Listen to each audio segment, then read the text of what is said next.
Hello, everybody. It's May 11th today. I'm sitting here. It's finally sunny. It's out here in the sun, so I'm going to try and get this. I want to talk a little bit about a topic that is not as salacious or clickbait worthy as a lot of the stuff going on right now, but it is still important. The whole look over here, while that whole look over here is what's going on right now, but then there's something happening right here that's really important and that we need to talk about that affects everyone. It not life or death situations, not healthcare situations, but just again in consumer rights situations. So that's net neutrality. Now, I know John Oliver did a great job informing the masses this weekend with his 30-minute show, which I feel like he really needs to have at least an hour. I don't know why he doesn't do just an hour. But I want to emphasize the absurdity to the comments made by the appointed head of the SEC as being completely devoid of net responsibility and ripe with a lobbyist bias. You're out of your element, Ajit Pai, and I use a quote from The Big Lebowski there. Just, don't make it funny. You're out of your element, Ajit Pai. And your selfish greed could help push this administration into the realm of autocracy. This is just one stage in trying to control the line of information and who's allowed to send it where and who is priority in seeing what. So again, since you like The Big Lebowski, I'll choose another quote from the film that can help you relate. So, does he fix the cable?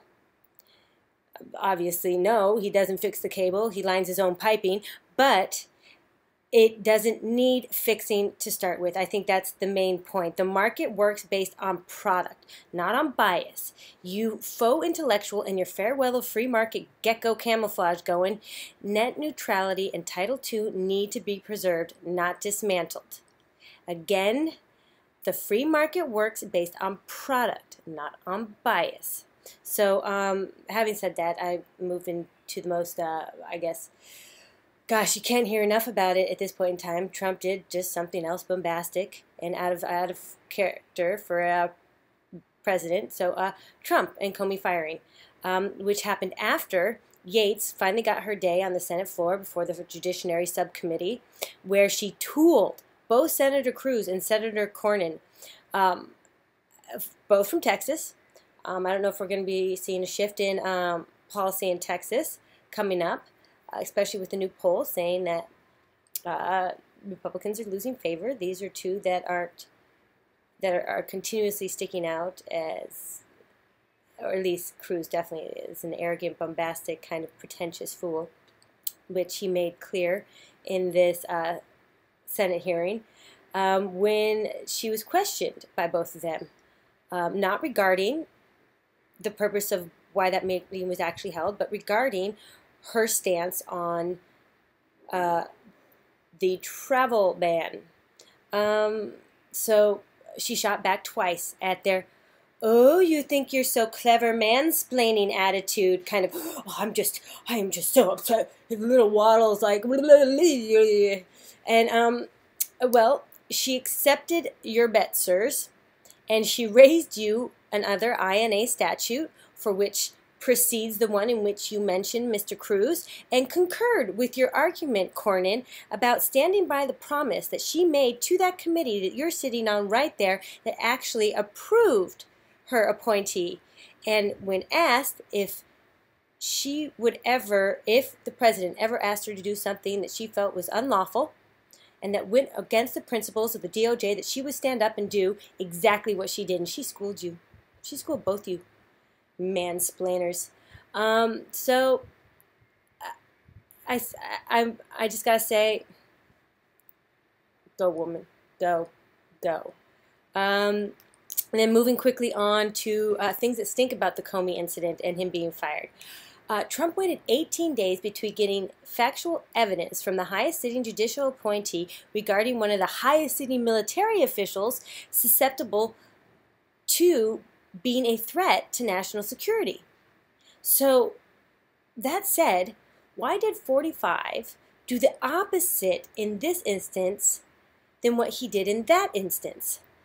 Huckabee's daughter, so, well, there's two Huckabees. There's a Sarah Huckabee and her father. So the Huckabee Jr., so to say, female, repeated that carousel of doublespeak, claiming that the current deputy AG is so credible that he had to take action immediately.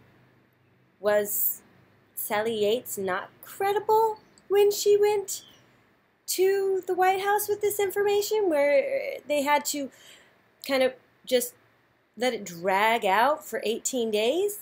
Was the President of the United States not a credible form of information regarding the security of the United States? Because, you know, last I checked, the President is President of the United States. It's not a bias.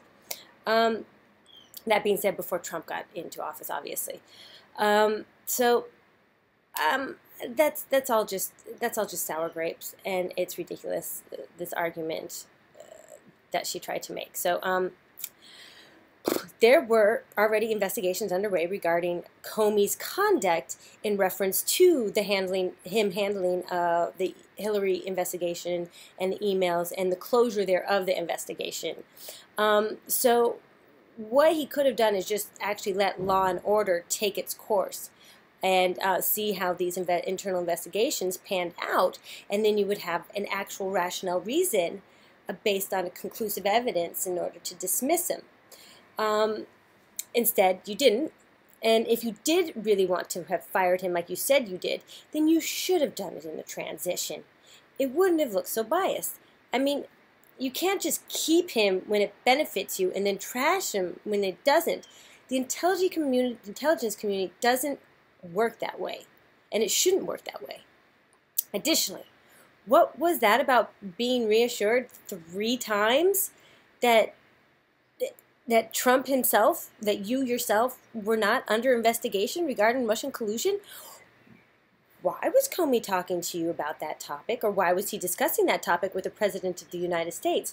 Why would you expect him to tell you, the 45th sitting president, any credible information about that investigation? If he did have briefings with you regarding this investigation, then that in and itself is a valid reason for which he could have been fired. So that is actually a reason he could have been fired, and you included that in your dismissal letter, 3-paragraph and a blurb dismissal letter. Next, why was AG Sessions involved in this process? I know this is a kind of on the fence situation for him, but he should have had nothing to do with any kind of recommendation to remove the FBI director from his position when it comes to Comey's actions regarding the Russian investigation. I know that he tacked his on to the letter from the deputy AG, which had nothing to do with that. It had to do more with the Clinton thing. But then the president himself mentions the Russian investigation thing. And just for appearance's sake, Sessions, wouldn't you just want to have stayed out of it? I mean, just for your own well-being. Also, why was Comey not officially, formally notified?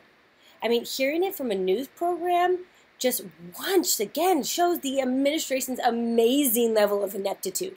I mean, if the guy is still walking around the FBI secured facilities, then I guess the argument that Ms. Huckabee made that his dismissal was regarding the protection of the national security actually wasn't really as important as they claimed it to be, because he obviously still had his access, his security access. So, holy colored Easter eggs. That's just, yeah, that's what that is.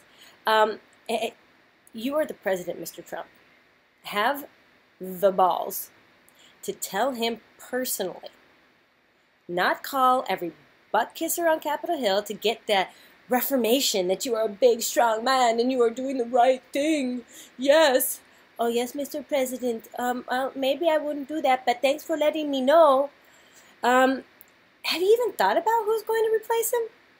Now, I have a lot more to talk about regarding the AHCH. So that was all the Comey stuff. I'm going to I'm trying to move quickly on to the AACH, that Paul Ryan and Trump pushed through the House, which was instantly celebrated with a bunch of cheap beer up on the White House Rose Garden for his, camera shot. But I will leave that to a longer segment. For now, I will just mention how the actions taken by so many moderate Republicans in swing districts just failed their constituents. And so that is this week's episode's fail them themselves. So I will go into more detail regarding all the Republicans that failed these constituents in a longer, obviously more elaborate episode. And because additionally today, top 5 intelligence officials will appear before Congress this afternoon. So I'm sure there's going to be a lot more to say about this in between. But I had to get this section out there because things are just rolling in a wave, and I only have so much time to do the research and write these things. So I'm sure we'll learn a whole lot more about this shit show. In the meantime, resist, keep it going.